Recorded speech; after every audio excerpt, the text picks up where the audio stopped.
أمير المؤمنين يخبل. طبعا قبل لا أقرأ القصيدة اكو مقطع كتبته واحد كنت رايح زيارة أمير المؤمنين 1/1 رأس السنة، فقلت له مقطع قبل القصيدة، قلت له بابا نويل يسمى في الولايات المتحدة الأمريكية سانتا كلوز، وفي أوكرانيا ديد موروز، وفي هولندا كريستمان، أما عند الفقراء فيسمى علي بن أبي طالب عليه السلام. الله. أمنيات هواي بس محتار شطلب بالضريح، وأمنيات الناس كومو وكلها تطلب حتى سيدنا المسيح. الله.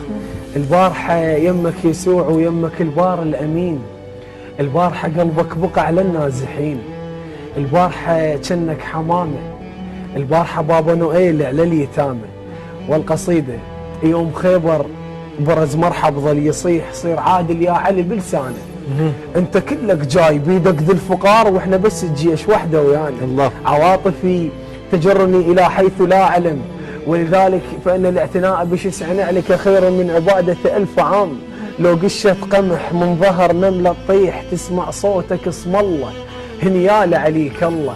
لو بسكون ابوس شفاف رجلك وتيتم بحضنك طيف، وين الله وين الله، واشوفك طيف واتوضى بندى الورده، واجيلك واسجد قبالك واطش روحي وانا وروح نترادم.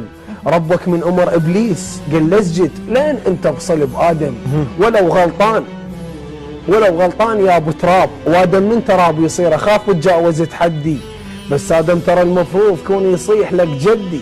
يا ابو تراب طولك شجره للحطاب، ظلك ماي للعطشان، وجهك خبزه للجوعان، ذكرك عافيه خرسان، كل همك يتيم تصير عندك قصور من يكبر، وانت البيت مالك مشتري بالدين من عصفور متضايق يريد اكبر.